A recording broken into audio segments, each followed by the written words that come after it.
last week, let's get back to what it really feels like in Hell's Pit. It's just this way at the Dim Carnival.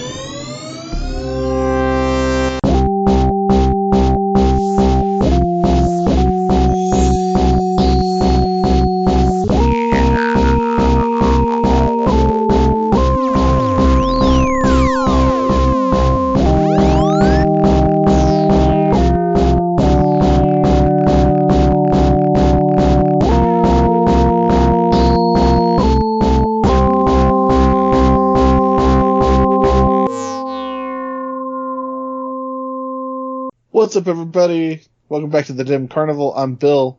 I'm Steve. And I'm Ryan.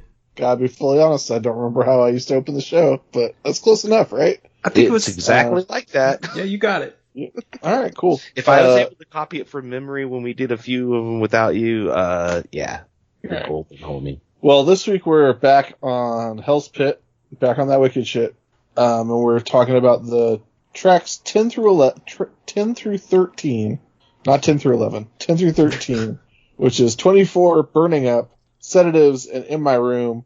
And if you want to listen to those ahead of time before we start talking about them, go ahead and do that now. We won't stop you. Who cares? It's free country. In my Sedatives. Do whatever you want.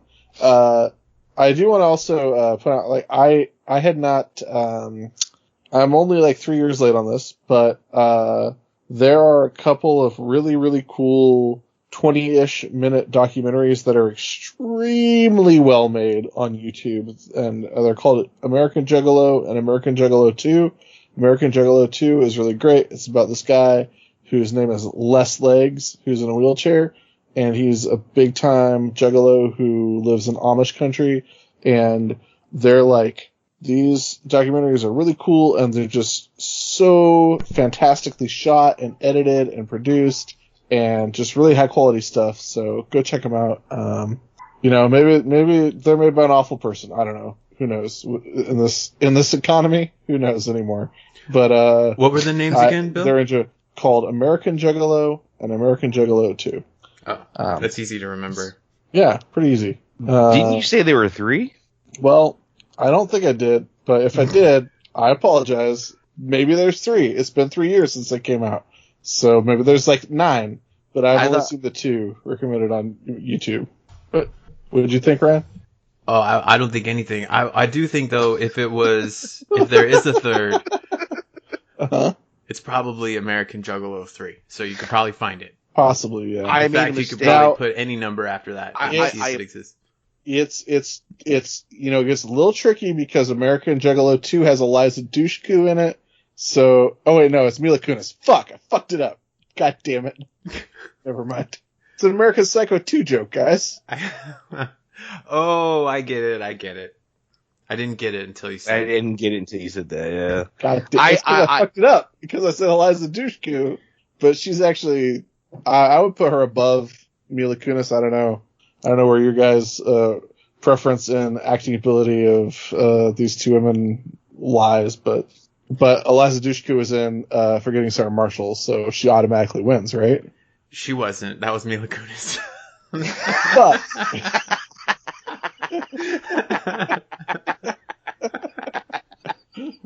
you know what? What you're gonna do, Ryan? You're gonna take this section from when I made the Eliza Dushku joke, and you're gonna put this is gonna be the stinger. This is gonna be the end. The post-credits scene. Because I can't look this stupid in the body of the podcast. Well, hey, at least you didn't spend several hours, and neither did I this week, spend several hours trying to figure out whether a sound clip was from a video game that was produced like 10 years later, which I did. Which I guess you guys forgot about. So that's cool that you don't remember a stupid thing that I did. I remember I dunked on you, but I don't remember exactly what specific video game you thought. Was it Grand Theft Auto? It was 5? Grand Theft Auto, yeah. Yeah, that was pretty good. But mine's pretty bad, but whatever. Anyway, we're talking about these 4 tracks off of Hell's Pit, and in my opinion, some subject matter aside, I would say that so far, for me, these are probably the 4 most fun tracks of the album. Interesting. Just like as far as like I threw them on, and it was like I was listening to an Insane Clown Posse album. This was just the first time it's felt like that so far on Hell's Pit. Oh, I have a little bit of, yeah, I can see that, yeah. Let me get further. Absolutely. I wasn't sure if I was on board with your statement at first, but when you put it that way, yeah, man. I think it's an excellent call. My first listen to these 4 tracks, I threw them on I just pushed play on my iPad, on my iPhone, while I was playing MLB The Show 20 and just kind of like half listening to them. And it just all of a sudden felt like I was listening to an ICP album, which was like not usually how I felt so far on Hell's Pit. And then I listened to them again more closely while I was working at the computer, and dug into them a little bit more, and picked out some stuff to talk about. And then I played them one more time while I was just doing work. And while you're listening to them in the background, again, it's like just tossing on an ICP album, and it's like nothing amiss. Not like the first time I tossed in Hell's Pit in like my car and was like, oh, this isn't what I need.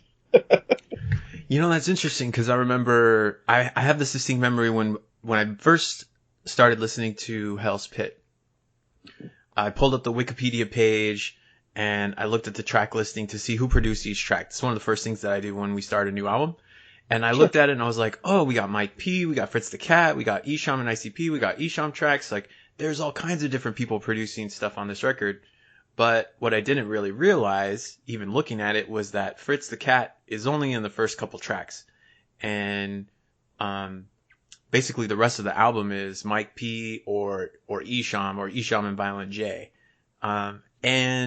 So Fritz is the one who's more closely tied to like Dark Lotus and Twisted, right? Well, that's kind of what I was listening to the music, and I was sort of feeling that same kind of vibe. I would have maybe described it or phrased it a different way to what you were saying about it feeling like, more traditional ICP music or whatever. And so I was like, well, why am I feeling that now? Let me go back and check out the other tracks, listen to the music, because I actually really dug, a lot of the music on this week's, tracks. And then I went back and I put on Suicide Hotline. And right away, I was like, oh, yes, okay, this is Fritz the Cat. Like, he definitely has a unique sound. And I feel like what I really feel about Fritz is that his style matches really well with Twisted. And I don't know if it lines up with the tone of ICP as much. Yeah. And I kind of always felt like Mike P is kind of not... I don't want to take anything away from him, but he's kind of doing the same flavor as Mikey Clark with his samples and the type of music and the instrumentation that he uses. I think because they brought him in, so he's trying to feel this like ICP sound, which is so close to Mikey Clark, but I feel like Fritz is just doing his own thing. Yeah, I feel like I've always felt like, when we first started listening to Mike P stuff back when it came out, not like on this podcast, but like back when it came out, there was like a little bit of like, oh, well, it's not Mike Clark. But like, as all this time has gone by, like even like, even a few, like a year or two after Mike P came aboard, personally, and I think Steve probably felt the same way, but for me personally, I felt like, oh, this is cool. This is like the next step of ICP. And it like, for me, Mike P has always fit really well with ICP. And it was like, it's like he's taken, he and ICP took enough of the influence from Mike Clark of like, here's where we were, and here's how we bridge this gap of like retaining just enough of Mike Clark's sound.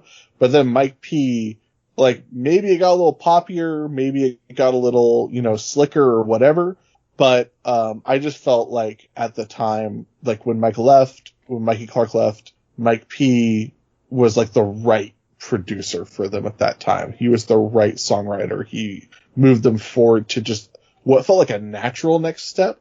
And like the Fritz the Cat stuff and whoever else was producing Esham or whoever, like the Dark Lotus type of stuff always felt like it was parallel to ICP. Like it had a completely different sound. It was more in line with what Twisted and Blaze and ABK were doing. And like, that's cool too. but Dark Lotus was always sort of its own separate thing. So whenever like that sort of sound started to creep into ICP albums proper, to me it was a little bit disjointed because it felt like, that should probably be over there, and I'm more interested in the Mikey Clark and Mike P stuff that has been doing a through line, and there was another track over here, another like railroad track over here where like the Dark Lotus stuff lived. But maybe that's just all bullshit. Now, I have to say, I really agree with you, except for towards the end about, I don't know that I really notice like sounds from side projects bleeding into ICP, because maybe I just assumed a lot of side projects kind of still had ICP-ness to it. ICP-ness. But I kind of look at, but what I wanted to 100% agree with, and I kind of look at it on, instead of the Maslow's hierarchy of needs, I feel like if you use that same concept to break down ICP's music, Mikey Clark is the first stage that builds, that sets the massive foundation of the pyramid of the ICP hierarchy of greatness. And each level, like Mikey Clark sets the foundation, and then each level as they change, because they're going through literal decades of making music and so their music should change. Like I feel like with that huge base of Mikey Clark at the beginning, they can always go back if they were like, ooh, we want to go old school and sound dark, or and then that next stage with Mike P, you have the like you were saying, the slicker music, and it just keeps building on itself into where they can do, like nowadays, if you're just at the top of the pyramid, they can do anything they want. They can go backwards. They can like collaborate with other folks, to like when they were doing the World Star Press stuff in 2018, and they had like just a crazy different sounds and covering songs like 6 foot, 7 foot, 8 foot, and just it's really cool. So, but that foundation at the very beginning is so important for that to be able to happen. Yeah, I like that, the ICP hierarchy of greatness. I like the ICP-ness. ICP-ness was good. Now we're doing. All right, so shall we dive in? Get to it. Okay. So let's go ahead and start with track 10, which is 24. If you haven't taken a listen to 24, you can take a listen right now. I take what's rightfully mine. I run through emergency rooms and sever lifelines. Fuck the limelight. I'm the one I need to impress with a double tip swinging axe chop to your chest. All day. I'm selling coke lace joints to little kids. I'm a clown in a milk truck handling biz. In the sunshine. I've been known to take shots. So there's a lot of very unsavory subject matter in here, but my biggest bone to pick is I wish that this track didn't start with like squishy murder sounds and Shaggy screaming "Die bitch." Yeah, it's that's intentional to connect it to the previous track of Bowling Balls, right? Bowling Balls goes right into he delivers that line over the music change. But if you start this track, yes, the line, it threw me off at first, and then I went back. Well, but it also is in keeping with this track, like it's also part of this track. Yes. All yes. Right. And so this is a track about how they murder 24 hours a day. And they murder in the night and they murder in the day. And Violent J raps about murdering people at night, and Shaggy 2 Dope raps about murdering people in the daytime. And that is pretty clever, I have to say. Like, I really enjoy the verses being split this way. Hell yes. I actually really, really like this track. One of my top tracks, maybe my top track this week. First I gotta say, this is a track produced by Esham and Violent J. So that's 2 in a row, right? From Bowling Balls straight into this one. And I feel like Shaggy is uncharacteristically strong. Like stronger. His verses are stronger and way more solid than Violent J's. And Violent J, I feel like almost really takes a back seat because the first couple times I listened to it, I wasn't even really listening to Jay's stuff. Like Shaggy would come on and I would only hear his verses when he's like sunny days and like doing all that. And it was like so much more vibrant. I didn't even realize that they were doing a day-night thing because I wasn't paying that close of attention to what Jay was saying because I liked Shaggy's verses so much. Yeah. Shaggy says nutty buddy. Nutty buddy. I can't believe after how many years they've been making that. No one says that. That was brilliant. Is it me or is there an actual chord change between each verse? The night verses, to me, sound like they could be minor chords and the day verses are major chords. I couldn't tell you. Oh yeah. I didn't hear But it it like that. sounds like might be something that's happening in there. Like, because they do, I feel like they do, make an attempt to just, like, make an auditory distinction between the two, other than Violent J and Shaggy 2 Dope's voices. I guess my biggest gripe with the song is, like, talking about, murdering hookers at truck stops, but, like, if I'm gonna take exception to, I don't know, like, it sucks, but, like, I guess they're just talking about murdering every person, so. Yeah, I agree with you on that, and I kept thinking like, this like with starting off when they, like you said, the die B word. I just try to remind myself, they call everyone a bitch, so they may not be talking about a woman, in that particular death scene. I don't know. I try to make compromises throughout it where I'm like, Sure. maybe it's not as bad as like my first instinct is telling me it's bad, and my first instinct, probably right. But yeah, the only thing that really stood out in this song, because I kind of had a hard time with it. I didn't even make a note. I don't know if it's in this song or the next song where they use the F word. I know it's the next song. It's the next song. I did write out, other than Nutty Buddy, was, the visual of Shaggy on the beach with cleats stomping on ladies' rear ends while they're sunbathing in thongs. That I was like, okay, that, You didn't, and those you are didn't one like, of those. you didn't like him using the term tongue kissing? Oh yeah. Oh yeah, the severed head. Yeah, I did. Yes. So yes. Good. that was, and that was obviously a super great reference to just the song above. The bowling ball song. But guys, I logged into the Dim Carnival Twitter account a couple weeks ago for the first time in months, and somebody had tweeted at us. A new listener was going through and marathoning all the tracks, and they were saying, they're having a really good time listening and getting caught up.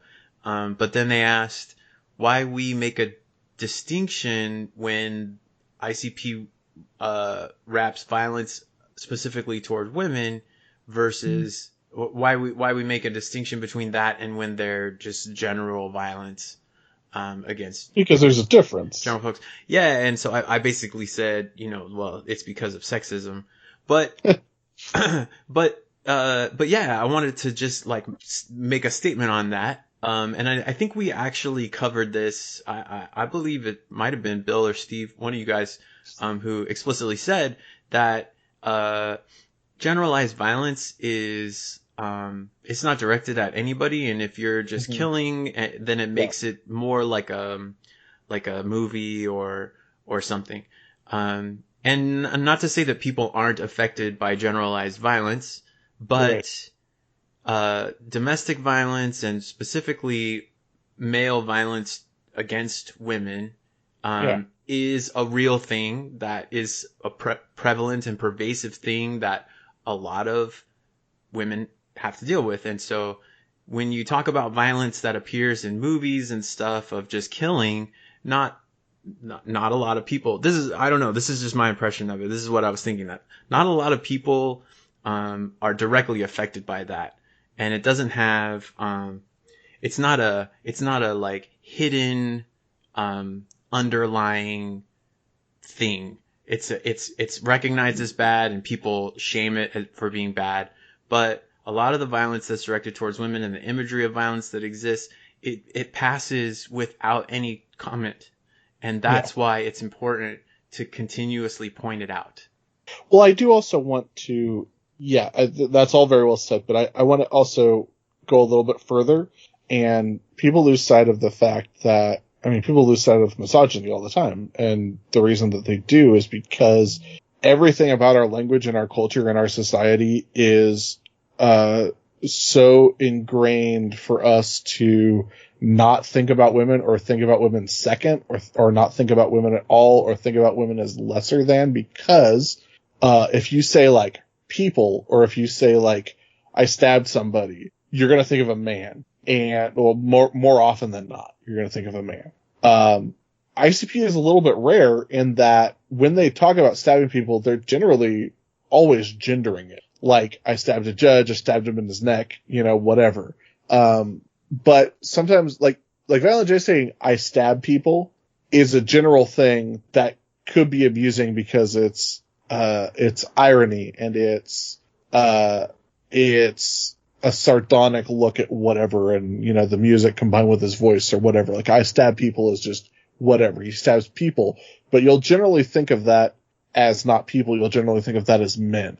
So if he were to say, like, so he has a song called I Stab People where he talks about stabbing men and women and Pete Rose and, the Garbage Man or whatever. He has a song called I Stab People. If he had a song called I Stab Women, that would be a signal of, like, you're specifically saying you stab women. Let's investigate why you're talking about this. And if you were to take it a step further and say I stab bitches, well, we would have to take a look at that as well. And I'm sorry if my point is rambling and getting away from me, but like you were saying, Ryan, specific acts of violence against women are something that we have to look at, because you can hand wave a lot of stuff in, and we hand wave a shit ton of stuff that we shouldn't hand wave in ICP, but the comedy of the satire, or the I can't remember the other word for satire, the farce of Insane Clown Posse, is just, they're perpetrating violence, they're committing violence against people who are, and we'll get into this in further tracks this week too, but, they're often punching up. Like, they're killing judges, they're killing policemen, they're killing, rich people, they're killing bigots, they're killing governor, they're killing rednecks who are worshiping the Confederate flag. They're punching up at we're killing people who are full of hate and hatred. But when they take the time to be edgelords about it and be like, I'm gonna say I fuck hookers and then I stab them, or I'm gonna say I fuck hookers and then I kill them because I don't have the money to pay. Like, that's being, like, obviously this is the Wicked Shit. They're a horrorcore rap group. They're built to shock. They're the world's most hated band or whatever.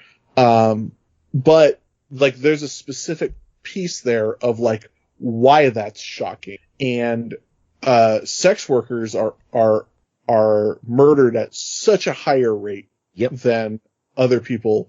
And absolutely. Sex workers, especially sex workers of color, are considered, like, basically not human, and their deaths are not investigated. And when you're perpetrating acts of violence in a song against sex workers as a joke, and also sex workers from the LGBTQ community, which happens a lot in certain places. Yes. Trans sex workers are. Yep. It's just the statistics are mind-boggling. Yep. But sorry. Like, say no, it's fine. It's a bummer. So to me, like, this is, like, to me, that's the major downfall of this song for me. Like, it's a fun song, but, like, if that 2 lines or 1 line wasn't in there for me, it would be, like, kind of perfect. But I just can't stop thinking about that line, and I don't know if it's a line that ICP would put in a song if they were making it in 2020. And in the year 2004, it was very much an edgelord thing. Like, in 2004, we were all edgelords, and we were all saying, like, jokes that I played in a band that sang things that I would I would never admit that they sang now. Yeah, there's stuff that I've written on the internet that is out there that I really wish wasn't out there. And if I had to do it over again, I definitely would not have written those things. Ryan and I recently reconnected with a group of friends that we were very active with online from 2005 to like 2010, Ryan, 2009. Sure. And Sure. It's been really good to reconnect with them, but part of that reconnection has been all of us soul searching at various times about like, well, we said a lot of really fucked up stuff back then, and we made a lot of fucked up jokes, and it would be nice to go back and not be such a shithead when I was younger, you know? And Violent J has been on record saying, like, you know, there's a lot of stuff I said then that I wouldn't say now, especially now that I have a daughter and now that I have these friends and I know better and have been exposed to more people than just like me and Joey. Then that's important to say. And he changes like lyrics to songs when he sings them live now. And I feel like that's a really positive thing and really admirable. And because of that, I think there's a great value in us pointing out when things don't live up to what we hoped from people, even if it was 16 years ago. I'm really glad you brought that up, Bill, because I was going to mention it on the next track when he actually does drop the F-bomb. Yeah. But I think you texted, I believe you texted Steve and I an article or an interview or something with Violent J where he said something about talking to Ruby, his daughter, and saying, when you go back and listen to this stuff and you hear me say those things, when you hear your father say those things, I want you to know that I was wrong. And I was doing it because everybody else was, and I wasn't thinking about what I was saying. I didn't know, and I wish I hadn't said them. You know, that kind of thing. He told her in that interview, I may have sent that. He told her, don't defend me when your friends ask you, why did you say this about, and he said, and it starts off with, now that he's like, there are a lot of, like gay and lesbian juggalos, I think is something like, I'm paraphrasing, but the quote starts off with him talking about how there are more and more gay and lesbian juggalos and how sad he is knowing that they're going back and listening to their old music. Yes. And like how sad they must feel to hear what they were saying. And then he goes in and saying, I talked to my daughter, and he's like, when your friends ask you, don't defend me. It's a brilliant, brilliant piece. Yeah. I don't remember what article who he was talking to when he said that for that article, but that was a great piece. Yeah, just Google, you know, Violent J LBD. Yeah, LGBTQ, I think. But and that level of self-awareness and self-introspection is a level that very few people reach in their life, and even fewer, exponentially fewer people in the public sphere. Celebrities don't reach that level of self-introspection. Athletes don't. Recording artists don't. Like, it's drastically low. It doesn't happen. Like, look at Kid Rock. Kid Rock's a fucking piece of shit. That dude sucks. That dude stinks on ice. And look at where he has gone and what heights he has reached. That dude's fucking never gonna change. He's just gonna get worse and worse and suck more and more. And that's what happens to people when they get rich. And that's what happens to people when they get famous. And that's what happens to people when they reach just the tiniest bit of personal comfort level. They dig their heels in, and there's absolutely no reason for them to change. So why the fuck would they? And for that reason, I think that, one, it's great that it's ICP, and like, holy shit, like, who would have ever known that this would be the band that would have that level of like understanding and getting it and wokeness, if you want to use that word or whatever. But like, for that reason, and because this is that band that has managed to reach that level of self-awareness, I think it is important for us to go back and investigate their work and call them out when we see things that need to be called out. Because if there's any band in the world that would appreciate our level of like, analysis of this, is them. I hope that that's true. I don't say I disagree. I just really hope that that's the case. I hope so too. I'm just saying, I just don't want them to hear like, these guys are assholes. They talk a lot of shit about us. I love you. I just think that I just think that for that reason, like, that's another signal that it's important for us to point this kind of stuff out. Oh, and I agree. I mean, there was, I don't know how far back in the episode when someone's like, "Oh, we get it. You don't have to point it out every time," and then we are like, "Yeah, we kind of do." Yeah, I mean, we're gonna, so. Yeah. I will not be censored. I will not be. You can't cancel me. Cancel me. I'm already canceled. But you know, I just want to say thank you for saying what you said about that whole thing, especially when you got into the punching up, because that was actually something I was going to talk about.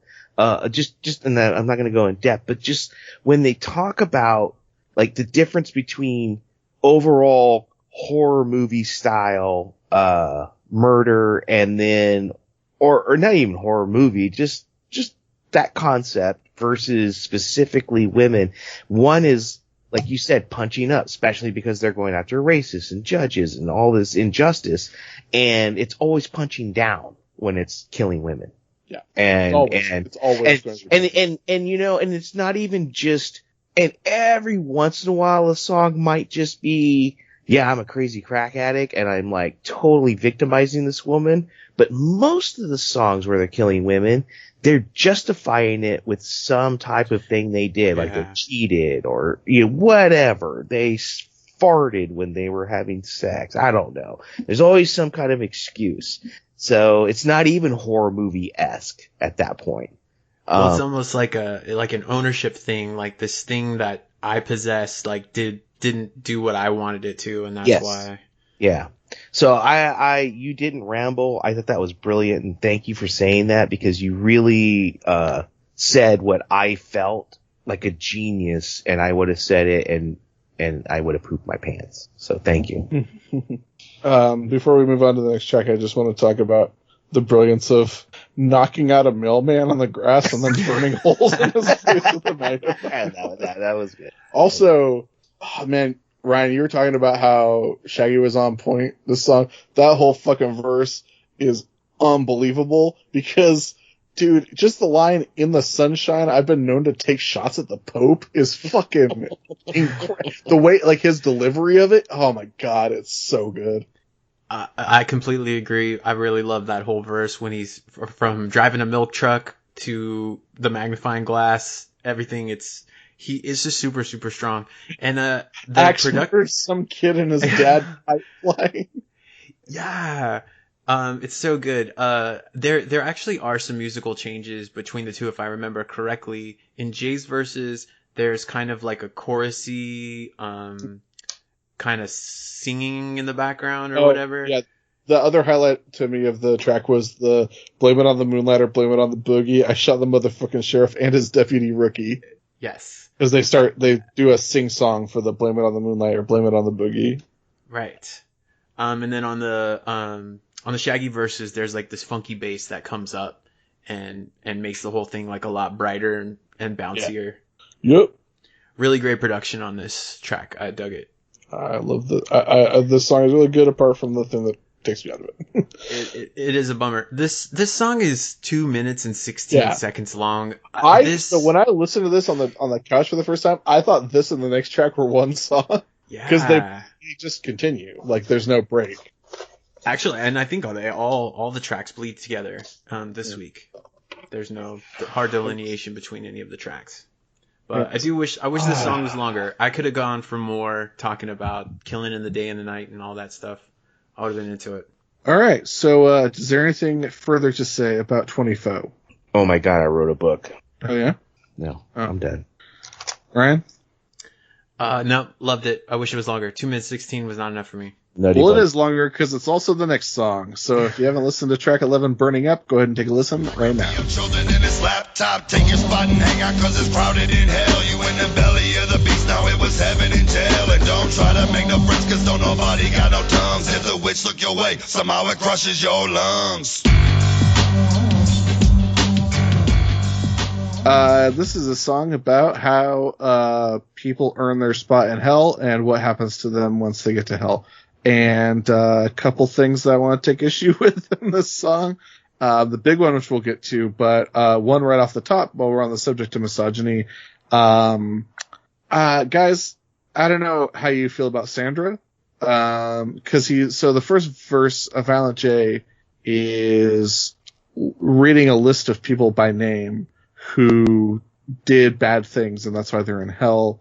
The first person he mentions is Rochelle, who fucked on her boyfriend in her boyfriend's bed.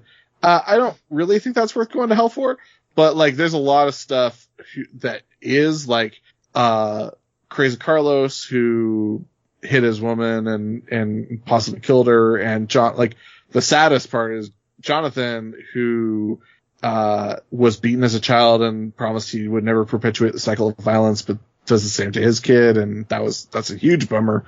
But Sandra, it's people who shot people who abused elders in the hospital, like people who are bad people. But then Sandra, he says, used her pussy hole to get to the top, which I take to mean Sandra slept with people in order to advance in life, probably professionally, or perhaps rise above her station in a class sense. I don't think there's anything wrong with that, and I think that that's like pretty much the definition of slut shaming. But maybe I'm not giving Violet J the benefit of the doubt, and he means that she did something with her pussy hole that was maybe she used it to fire a gun. I don't know. She used it to like give Nazi salutes. Oh shit! No, that's bad. Oof. And get elected president. Wow. Ooh. Oof. Woof. Oofa doofa. When they said use your pussy hole to get to the top, I thought they meant top of a pyramid of aborted babies. So I was like, oh, that bitch. Oh, I thought, Steve, you were going to say that you thought he meant the top pussy hole, which is the urethra. I'm going to stick it right in the clitoris. Ryan's going to call this out. Joke's on you guys. I don't edit these anymore. Hell yeah. Oh, no. Stick it in the clitoris was a great Twitter thing I was reading. Cool. Guys, I gotta say, I'm not super into this track. This is a track that, like, I thought it was the same track as 24, and in that sense, when I thought it was all one song, I thought I was fine with it. When I thought it was a long bridge, but again, if you're just playing it in the background, it's not so bad. If you're listening to it, it's not great. Yeah, I have a few notes because I was. Does anyone want to like chime in on what I said? Like, am I incorrect in any way, or is that like super fucked up what he says? Oh no, I was agreeing with you. That's why I was making the jokes that are going to get cut out. Sure. Okay. Right, viewing and trafficking in child pornography, not equivalent to, cheating on your boyfriend. Yeah. Cheating on your boyfriend or using whatever means you have with your sexuality to gain your way to the top. I mean, that's silliness. That's taking power away from the people that are actually having sex with them. I remember one time I was in the Bahamas, as you are from time to time in your life. Sure. You're in Atlantis. I was at Atlantis. I was at the Atlantis Resort, and I was at a bar. I wasn't staying there, but I was definitely hanging out there. And you were in Atlantis. So you're like, we're all the fucking fish people. Where's Aquaman? You don't have to look hard. They're everywhere. Half the thing is underwater. So we were in the bar, and I heard over my shoulder, I heard these two women, and one of them was like, "This place sucks. Let's get the fuck out of here." And the other one was like, "Well, let me get a drink first." And she literally turns around towards the bar, and there was a man standing there, and she just like drapes herself on this guy and starts smiling at him and running her fingers through his hair. And she said, she's like, "Oh, you're going to give me a drink?" And so he orders 2 drinks. The 2 drinks come, He turns and gives one to her, turns around to pay the bartender, and her friend just turn around and walk away. Hell yeah. And by the time he gets his credit card back, he turns around and she's gone. And he's like, oh man, what the fuck? I was 21 years old when this happened. Even like prior to that moment, I might have been like, oh, that's a shitty thing to do. You know, that's not nice. Like, you should never fuck over a person. But in that moment, I had an awakening and I was like, that chick rules. And fuck, this guy's an idiot. Like, you're so dumb, dude. Like, you got to be smarter than that, man. So at that moment, I stopped feeling bad for guys for whatever, because it's not anything worth getting upset about, you know? Yeah. Even though probably a lot of people think that that's fucked up to do, I personally think that women should fucking, if you can get a free drink off of a guy or whatever, like, I don't fucking care at all. Go for it. Well, the Now, lady what who was slept shitty- her way, just going back to the lady who slept her way to the top, are we to believe that the guy who was sleeping with her to elevate her to the next level wanted to marry her and have her be his, like, no. No, he was doing something there too. Yeah, he was getting something out of it. So it's not like they're all like, what? Oh, that took me by surprise. How dare you? I cheated on my wife for you. Apart from the conceit of the song or the idea or whatever the song is, I don't really so much have a problem with. I think it's a song that goes with the album, right? It goes with the theme of the album. It makes sense. It's almost like part of a narrative, or, you know, you're trying to build up a sort of through line of ideas and you want to flush it out with different aspects or whatever. And I totally get that. Some of the choices in the production, I just didn't really vibe with me. So there's like some, I don't know if it's like supposed to be like monks chanting or something is what it sounded like to me. This like, kind of thing.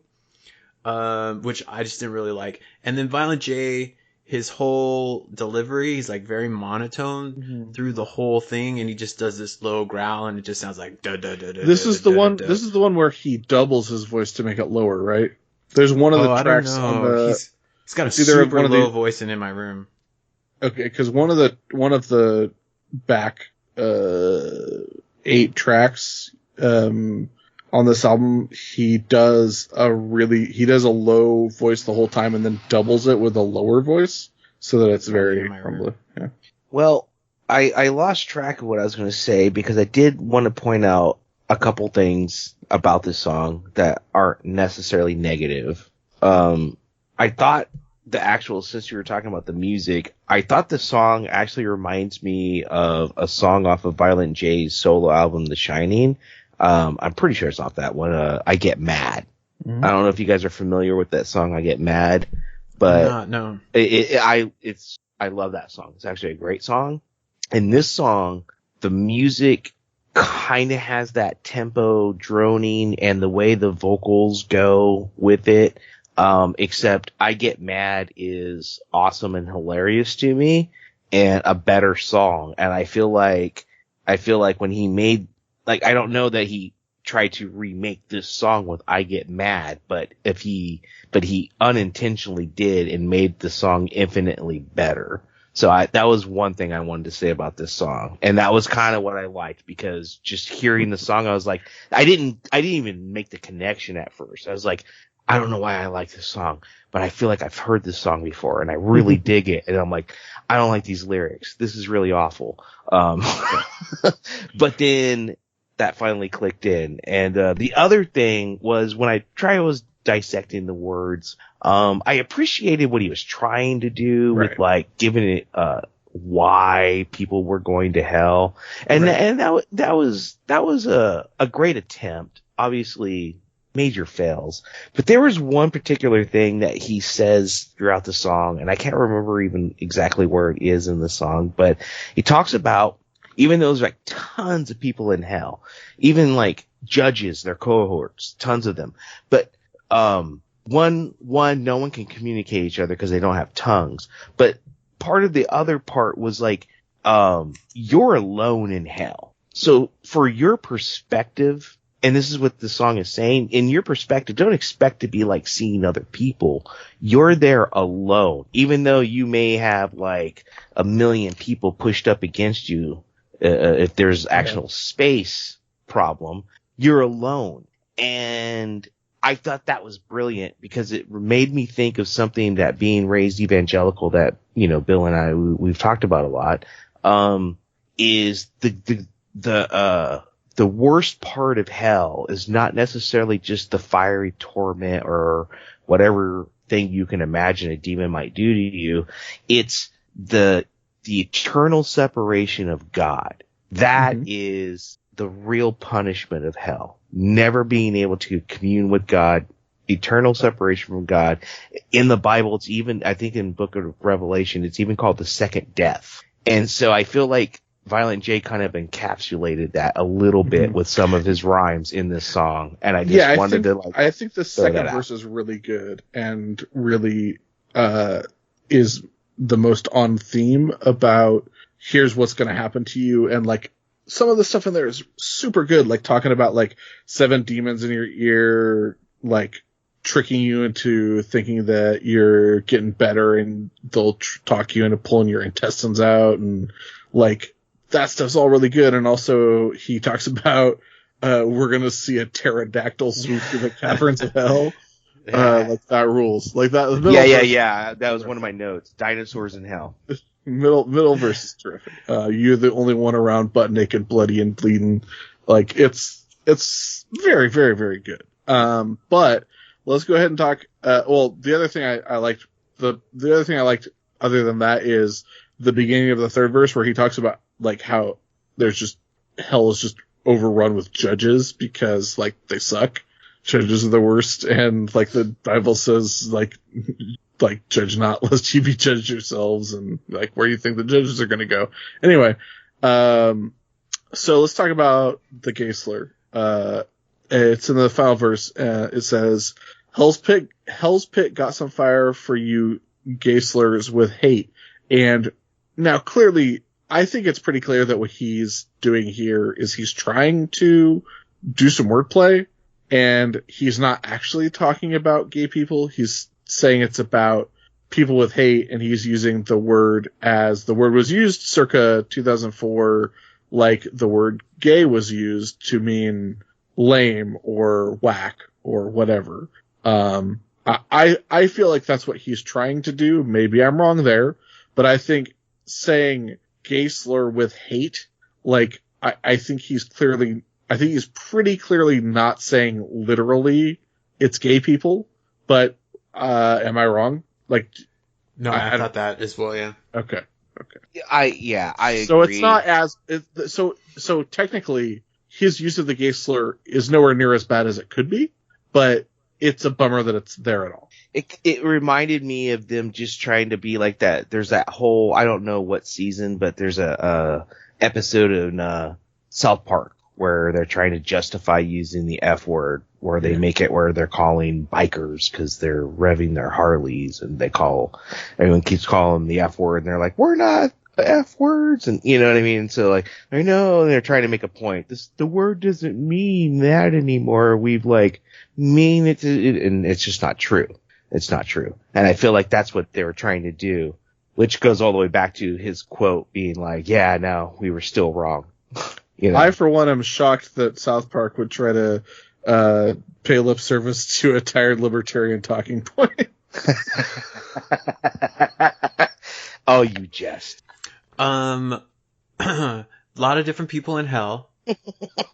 One person I was really surprised to find out is in hell, and even more surprised to find out that because he's a bigot, is Shaggy's sidekick from the Shaggy Show, Fat Pat, who goes and all of that. Yeah. Yeah. Yeah. Fat Pat. Yes, I popped for the Fat Pat.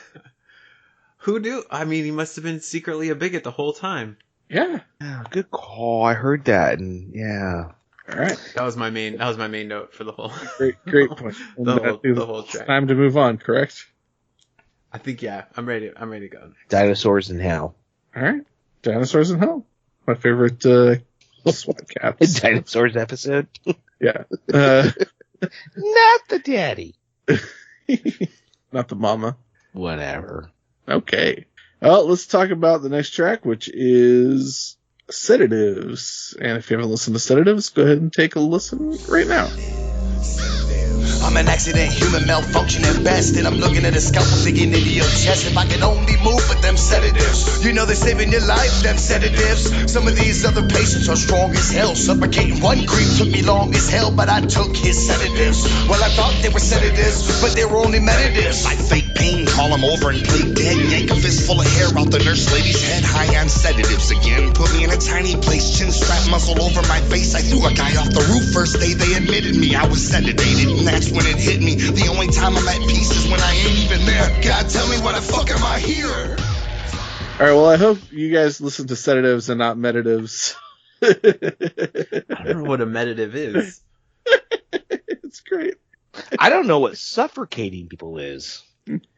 He does it a lot. Yeah. Does he? So the highlight, the highlight of this track is, does he say sedated? Sedated. Sedated. That's his brilliant wordplay in action. I love it. Same thing with the that and the plastic straw. Yes. Oh man. The two biggest highlights. And hold it right. You just gotta hold it right, and then You just gotta hold it. Cork it with your thumb is so perfect. Yeah. That's a really great turn of phrase that he uses there. It's very visual. Yes. Yeah, I had 3 notes on this song. One of them was the suffocating, one of them was the straw, and the other one, which you guys probably are not going to recognize, but in the beginning, bleeding from that song, the last song into this song, there's kind of like this general hospital vibe where there's nurses and like calling out doctors' names. And so they do like 4 different ones. And the very last one is something I've heard a million times. And it's the one where it's all Dr. Blair, Dr. Blair, Dr. J. Hamilton, Dr. J. Hamilton. And that's how that's the last one that they play out of the 4. And that very line was on a Christian rap album from a Christian rapper named either MC Peace or Michael Peace. I can't remember, or maybe both. Michael Peace.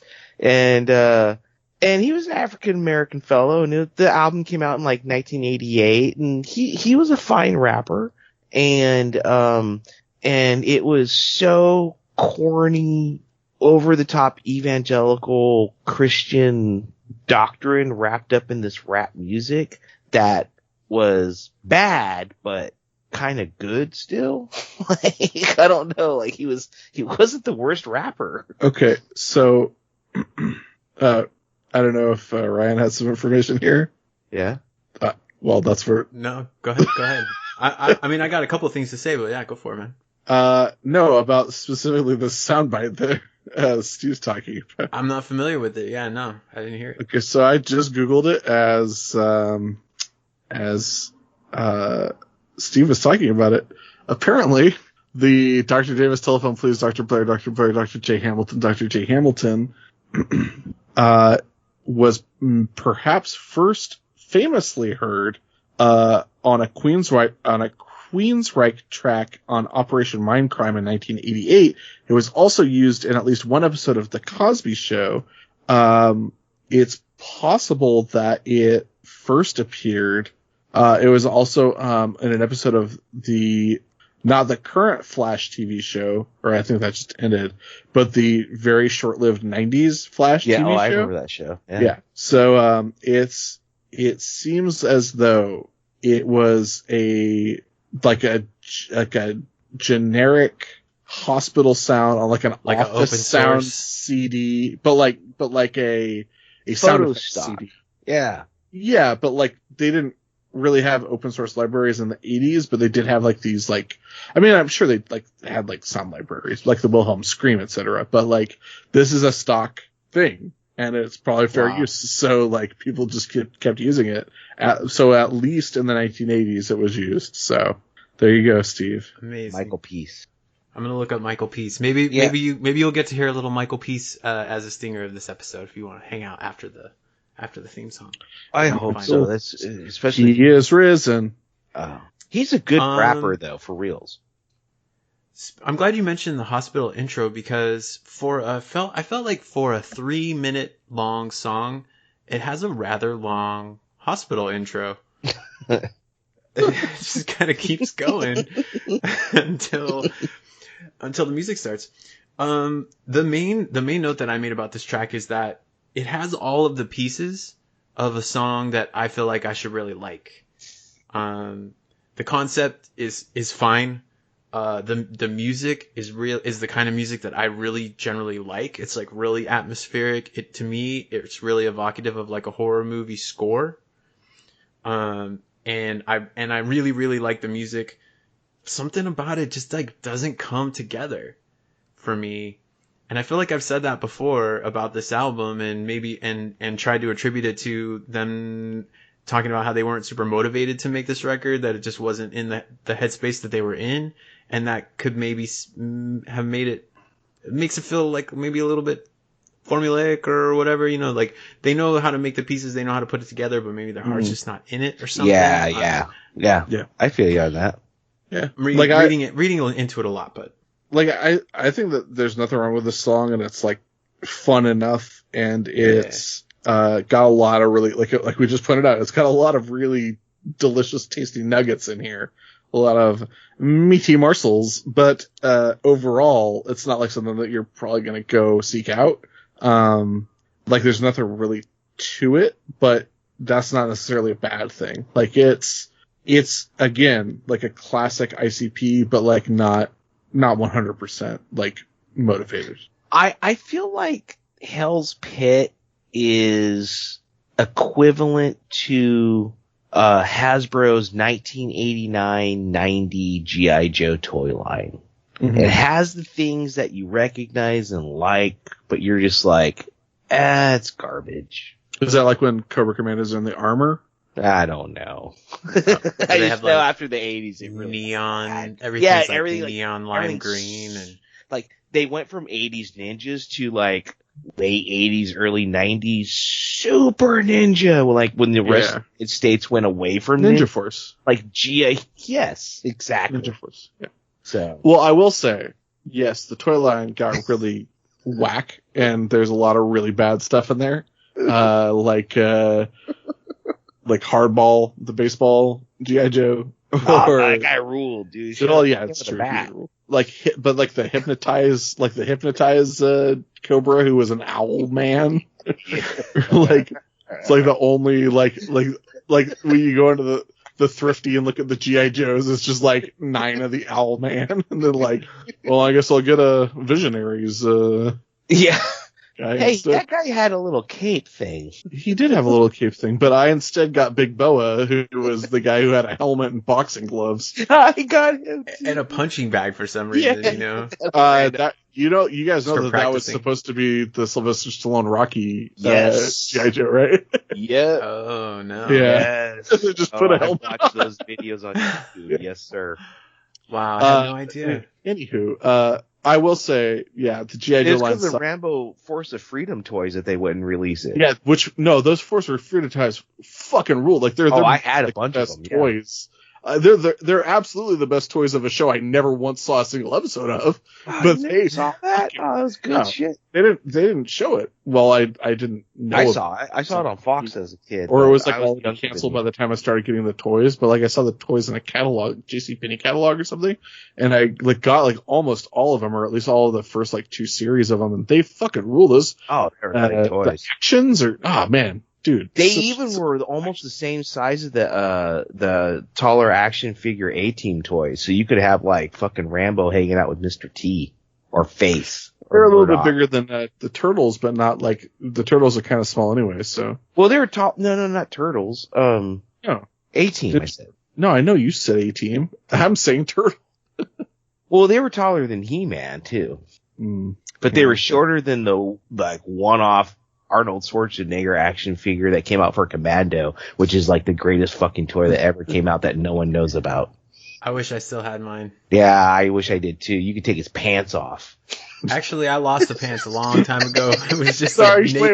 naked. If you can take his pants off, are you sure it isn't a Terminator toy? No, it was Commando. You could take his pants off, and he had like just like Schwarzenegger's big swinging dong, and no, he had like black undies he had on. black yeah. Well, he took Tidy his pants whities. off. He had black panties and combat boots, and then he also had like a rubber. I think we talked about this on. It was like a plastic rubber flak vest. Yeah, it looked like a bulletproof knife. vest that had like a knife and grenades and bullets on it, and he came with like. But he was taller than He-Man and taller than Yeah. it was like 10-inch scale. Yeah, he was even taller than Sylvester Stallone's Rambo toy. And I felt like he did that on purpose. I have to finish this sentence or I'm going to die. Yes, the late 90s, the late 80s, early 90s G.I. Joe toy line did suck, but the comic never stopped being good. Larry Well, this has been the Dim Carnival Toy Talk Hour. Thanks, everybody. We should talk more about toys. I love toys. I should talk more about toys. Not on this show. Just in general. With each other. Offline. The Dim Carnival Sideshow, which will be about... Yeah. Whoop, whoop. Whoop. Toy Shall we Box. move on? Toy Box is my favorite ICP track. Yeah, let's move on. Wait, what are meditatives? Did we settle that? They're like somewhere in the middle ground? They were only meditatives. Those are actually prescribed. Yeah, those are medication, not sedatives, which aren't medications. All right, It's like let's blood pressure talk about the last track this week, which is called "In My Room," which has quite the genius annotation. So if you haven't listened to "In My Room," go ahead and take a listen. Right. Love story without you, I'd bring a shotgun to school, and I will if you want me to. For any reason, I hate that you leave when the lights come on, and if I had it my way, the fucking sun would be gone. I can't ignore you. In my room. Do anything for you, lady. I do adore you. In my room. Guys, I will say two main things about this song for me. One, when the cat sound effect happened, my cat got very scared. Two, even though I saw it coming, I laughed when he said tastes like bacon. I like the phrase slip me the tongue. Yes. That's like a 4th grade kind To of go with thing. Yeah, I tongue don't really kissing. hear that anymore. Yeah. 7 minutes of heaven. Did you slip her the tongue? I think the outro bridge is very catchy. Yeah. Yeah. This song's I not love the bad. bridge. This song's not Yeah, I like this song. Yeah, this song's not bad. This is actually the song I would pick as my favorite song of this 4-song garbage thing we listened to tonight. I mean, if you look at my notes, I wish I could show them to you guys. Twist the cat's head off is the first one. Tongue tastes like bacon is the second one. So, I mean, you're really going down the list of things I like. One of the things that I didn't know, I can't remember what I was listening to where I learned this, but old type of English talk when they would say thee and thy, that was second person familiar. So, like, if anybody took Spanish, like vosotros, they teach you that in Spanish class, and you're like, who the fuck uses vosotros? Like, nobody uses that in English, but we used to, and that's thee and thy.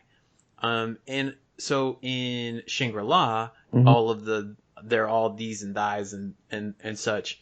And I think what they're trying to go for is like a hoity-toity, like I don't know, that's what I thought it was, like some like aristocratic bullshit. But it's actually the familiar, and that makes more sense of the usage in this track, being that he's in love with this ghost, and he refers to her as thee. Anything for thee. That reminds me of one of my favorite stand-up bits of all time, which is very simple. It's Larry David from his old stand-up. Gets up on stage, and at some point he says, this is a really nice crowd. I feel very comfortable with you guys. So comfortable, in fact, that I'm going to use the to form rather than the more formal usted. just a great little bit that's very brilliant. I like it. Yeah. So I just want to say real quick, the bridge is annotated And this annotation comes to you from Shadowlander, and it's paired with a stock image of a woman who has a blindfold over her eyes, and the blindfold has love written on it. And Shadowlander has this to say. Moral of the song is that love can blind somebody to the point you can kill or do something bad. In the background, you can hear Violent J's desperate cries, because he realized, what have he done? And other side. Sorry. Wait.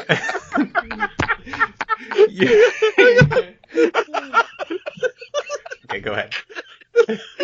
It's trying so hard not to laugh. I don't even know what you said.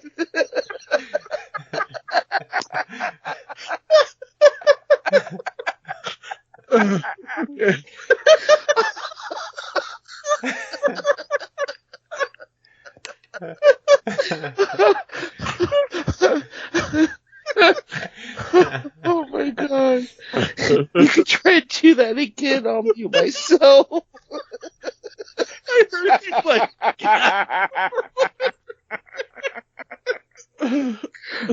I'm sorry. The background. I'm collecting myself. We're okay. Oh, man. In the background, you can hear Violent J's desperate cries, because he realized, what have he done? And other side of the song, this ghost could be one of family member that he killed, and she wanted them with her in heaven. So she used VJ as a puppet to kill them when she find out that he is lonely, and he really desecrated for someone to love him.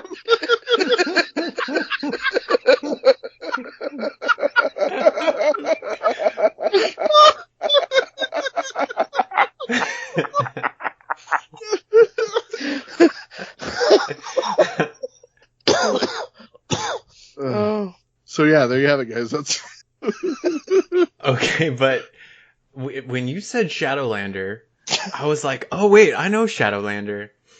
Because Shadowlander did an annotation on on Burning Up, when the judge says, what does he say? Another judge, somebody, wait. I thought he said a line. Oh, but anyways, yeah. Here's Shadowlander's comment when he's talking about all the judges and how there's so many judges in hell. His quote says, in Bible, one of the lines go, quote, don't judge so that you won't be judged. It's like a famous quote from the Bible. Don't judge. Ryan, if you want to do a second stinger, I recommend trying to get a robot voice to do the genius annotation from In My Room, because I don't think I could do it without busting a gut. You did excellent. Thanks, I appreciate it. That made my throat hurt. I laughed. I had a lot of tears in my eyes. Yeah, same here. I had to mute myself a few times. It was great because I started doing the voice and I heard Steve like gasp or have a violent bodily reaction. You might as well have said, anybody got a peanut? Oh my god, that was amazing. Yeah, that was great. Only reason I'm giving it 1 star is Bea Kuaz. The music.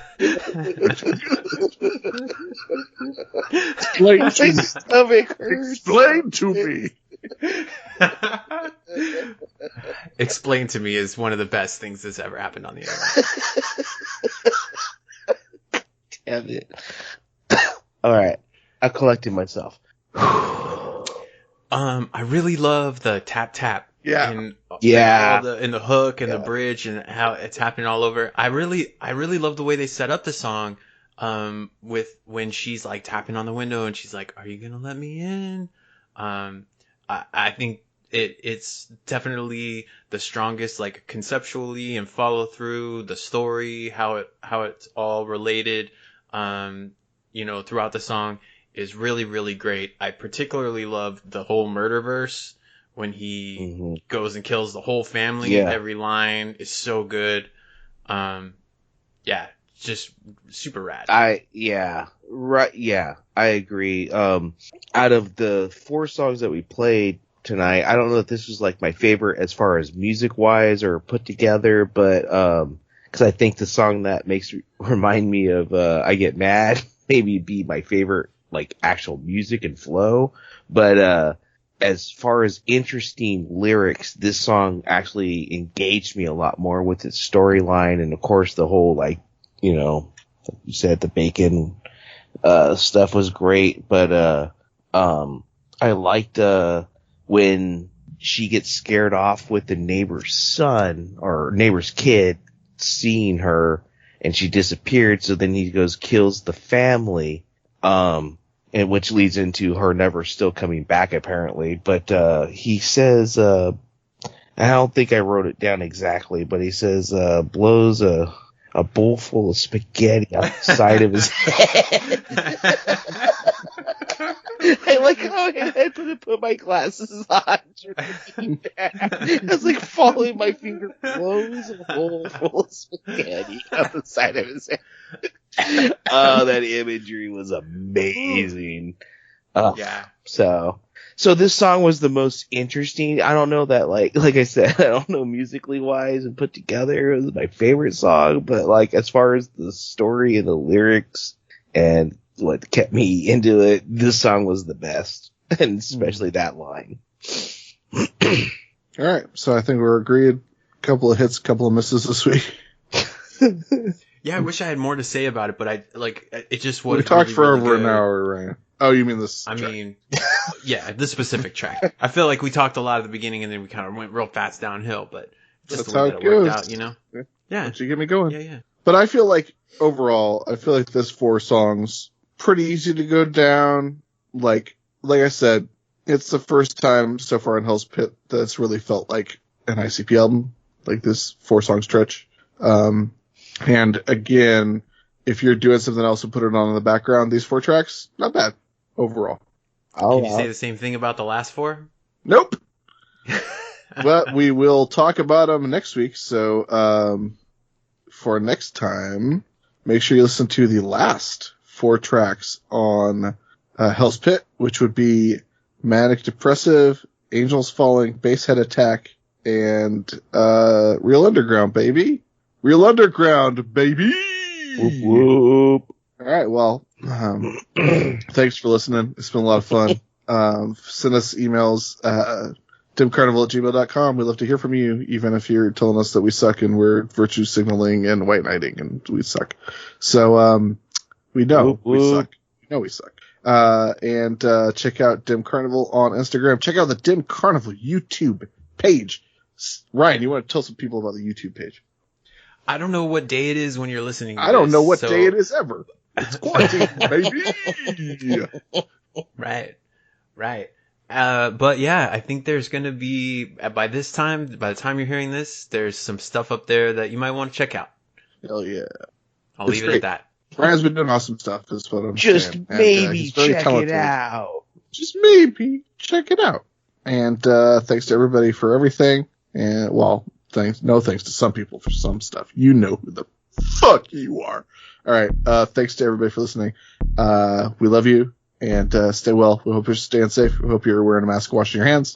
And till next time, I'm Bill. I'm Steve. And I'm Ryan. Don't eat a bowl of spaghetti out of your head. Whoop, whoop.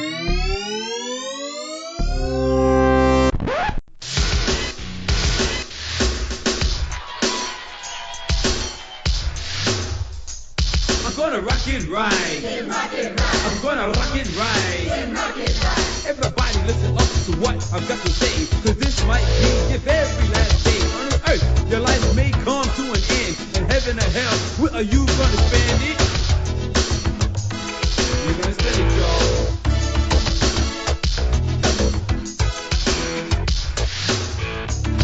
Sunny Fresh Today, Run DMC, and all such rappers need to be like me, cause I follow Jesus Christ and study his word, and he will change your life. If you haven't heard, that God is the one with the 1-2 power, that any MC, he can and will devour. Don't be you can say. Hell you would get. You've been rapping on a mic to a rockin' beat. But what you gonna do when Jesus you meet? You've been rapping on a mic, making everybody dance. So can make you like the hem, I might be a leg dance.